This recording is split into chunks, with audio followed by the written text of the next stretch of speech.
In fact, the U.S. has talked about expanding a U.S. presence in Pakistan, but most recently announcing plans to expand military training and equipment to Pakistan in a $2 billion package over the next 5 years that would seek to boost Pakistan's intelligence service, its air and ground power. Well, at the moment, and not many people in the U.S. know, that the Pakistan Army has lost more soldiers than the U.S. Army in Iraq and Afghanistan put together.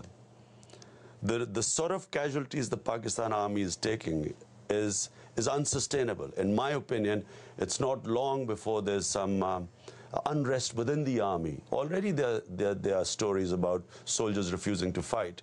And so you know, an army fighting its own people, not the terrorists of 9/11, its own people now. This is what it's become, because the tribal area, when the Pakistan Army went into the tribal area, it broke the treaty with the people of tribal area, which was signed in 1948, that the Pakistan Army would not go there. So by going in there, they are now virtually fighting the people in tribal area, fighting their own people, and they're sustaining heavy casualties. Who is the army, the Pakistan Army? Who are the soldiers? Where do they come from? Well, they are mainly Pashtuns, which are from the Northwest Frontier Province, and the Punjabis, which come from the Punjab province. Actually, the Punjabis are the predominant force, and the Pashtuns are the second in numbers. They would be the second highest numbers there. Do you see U.S. military aid shoring up Musharraf?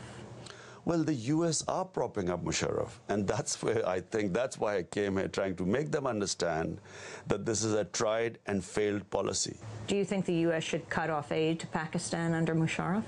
U.S. should back the people of Pakistan. If ever this war is going to be won, it will be won by mobilizing the people of the country. And you back the people by backing the democratic process, not a military dictator.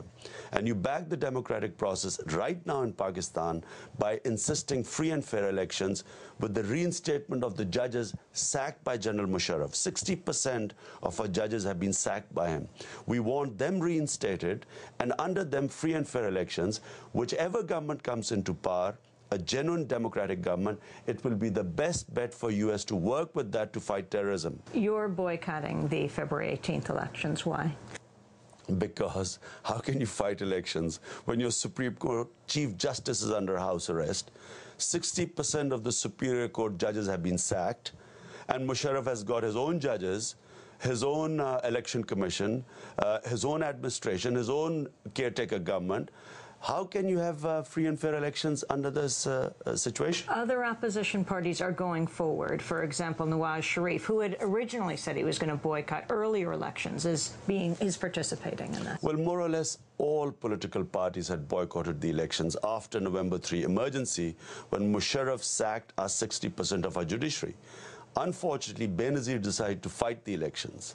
The People's Party, and when she decided to fight the elections... You mean to participate in them? She participated in the elections, and this was under the American U.S. administration pressure. So, and this was really to save Musharraf. If she had also boycotted the elections, that was the end of Musharraf.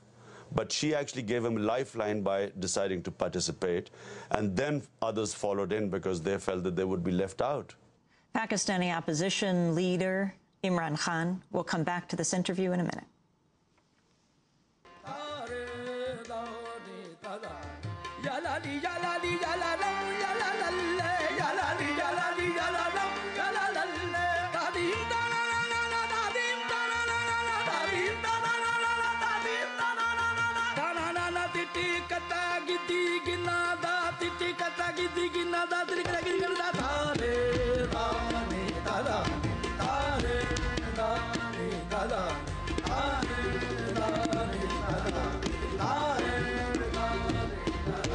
Sorry,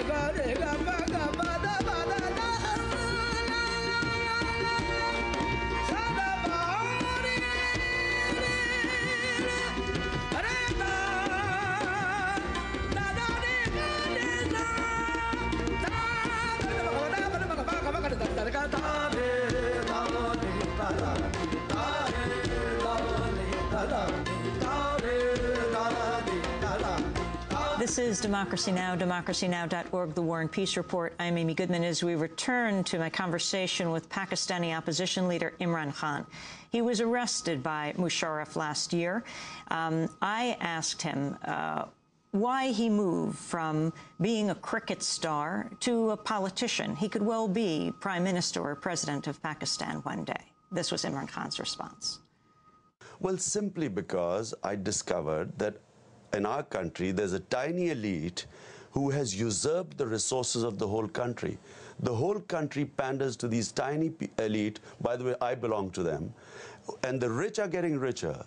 And the vast majority of people don't even have basic rights. And so I felt that the way to fight for rights is, and that's why we were called Movement for Justice. We felt that we have to have an independent justice system. Only when you have an independent justice system is there a check and balance on the executive. Because what is happening is that the elite has basically captured the government. Whether it's one party or the other, basically the interests are the same. And so they come into government and they plunder the country. They usurp the resources. And so common people are deprived of all their basic needs: health, education, water, housing, justice.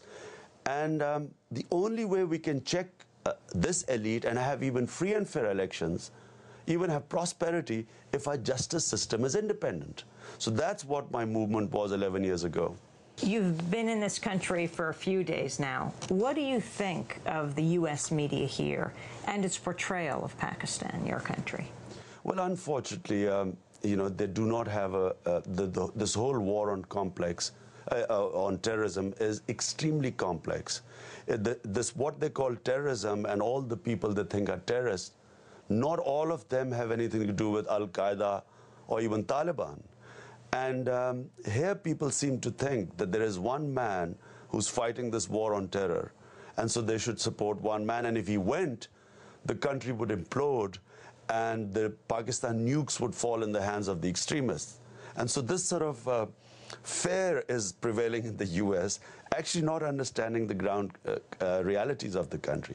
The realities are, whenever we've had elections, even religious parties, not all of them are extreme, all of them have been marginalized. People always vote for centrist parties in Pakistan. So people are politically very aware. They don't buy this whole thing about people trying to use religion to come into power. So, you know, even our elite underestimates the population of Pakistan. And secondly, the different strands of terrorism, all of them have different origins and they have different solutions. You cannot all put them in one basket. If you do that, the danger is they morph into